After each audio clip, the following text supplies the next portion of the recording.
燦爛。電話號碼嗰度加落個電話度，唔可以加。我交個電話。哦，咁再抽過嚟呢邊。慢慢練。啊，再抽過嚟呢邊。上一次咧，電話度加。我已經寫過啦，就漏咗個米字。而家咧，大家指出嚟咧，嗰個燦字咧要有個米字嘅。嚇！我依家有冇寫錯啊？米字我冇就得啦，我因為翻去係望住佢嗰張嘢嘅啫。就唔會記得。燦唔係，我翻到去冇咗回事嘅啦。邊度有撇？嚇？呢度啊，燦爛個燦字。邊度啊？呢度？係咯。哦，我睇下先。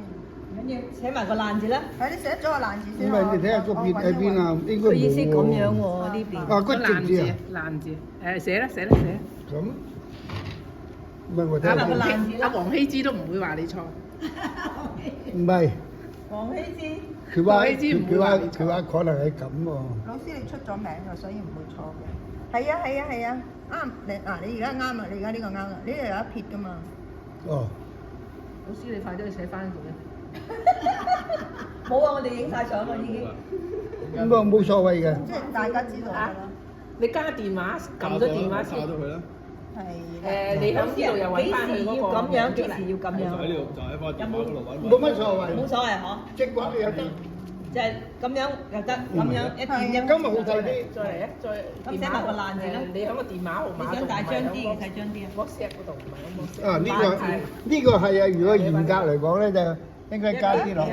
但係你金都得啦，個個都係咁寫。翻呢個號碼。冇再加嗰個。你去微信WhatsApp 嗰度揾。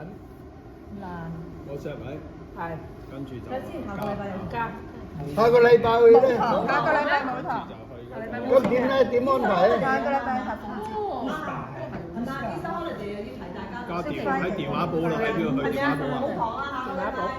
頭先仲話叫同都上堂。第一。唔係，頭先話俾你聽冇堂。頭先係聽冇堂係嘛？係啊。點解你咁？冇堂啊，各位。係。好。再係你哋到時再。我等先啊。哦。本來咧，呢個係簡字嚟嘅，寫下冬字係冇乜所謂。係咯，冬至得。嗯。係啊。